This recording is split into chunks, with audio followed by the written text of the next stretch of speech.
مجھے اور آپ کو کوئی کہے یار میں 10 منٹ میں آ رہا ہوں، ذرا بیٹھیے گا 10 منٹ میں آئے. 90% لوگ کیا کرتے ہیں 10 منٹ کے لیے موبائل اٹھائیں گے اور اس پہ دیکھنا شروع کر دیں گے. جو بھی آ رہا ہے دیکھی جا رہے ہیں، گناہ والی چیز ہے، جو بھی چیز ہے، فضول باتیں ہیں، چٹکلے ہیں، پتہ نہیں کیا کیا. وہ 10 منٹ کیا 20 منٹ بعد آئے گا، ہمیں پتہ ہی نہیں 20 منٹ آسانی سے گزار دی ہے. لیکن اگر ذہن بناؤ نا کہ یار 10 منٹ میں تو سورہ یاسین کی تلاوت ہو سکتی ہے. اسی موبائل میں قرآن پاک ہو، بندہ موبائل نکالے اور سورہ یاسین کی تلاوت کرے، 10 منٹ کے ویٹنگ ٹائم میں میں نے 10 قرآن پاک کا ثواب حاصل کر لیا. ذہن ہے نا کہ یار ایک بار سورہ یاسین پڑھو 10 قرآن کا ثواب ہے. کوئی کہتا ہے میں 5 منٹ میں آ رہا ہوں، یار 5-6 منٹ میں سورہ ملک کی تلاوت ہو جائے گی. چلو آپ آئیے، میں انشاءاللہ ویٹ کرتا ہوں. آپ موبائل نکالا، 5-6 منٹ میں سورہ ملک کی تلاوت کر لی. یار 6 منٹ میں تو انشاءاللہ 3 تسبیح درود پاک پڑھ لوں گا.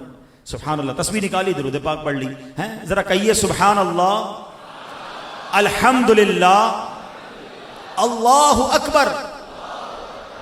مجھے بتائیے کتنی دیر لگی؟ 30 سیکنڈز. 30 سیکنڈ بھی پورے نہیں لگے. آپ نے پتا کیا کمایا ہے؟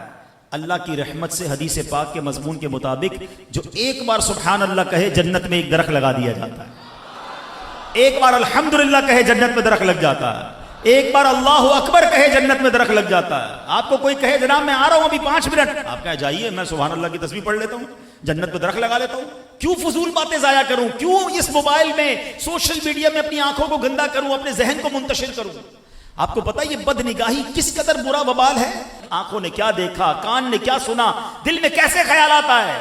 جو سارا دن بے حیائی کے مناظر دیکھتا ہے اس کو نماز میں بھی وہ بے حیائی یاد آ رہی ہوتی ہے، کیونکہ سارا دن وہی دیکھ رہا ہے نا. راتوں میں دروازہ بند کر کے کیا دیکھ رہے ہیں؟ تو پھر نماز میں بھی ایسے ہی خیال، پورا دن برے خیال. نہیں، یہ دل میں اللہ اکبر. ایک طرف تو کہتے ہو سینہ بنے مدینہ، وہ سینہ کیسے مدینہ بنے گا جس سینے میں، جس دل میں نہ جانے کیسے کیسے برے خیالات پال کے بیٹھے.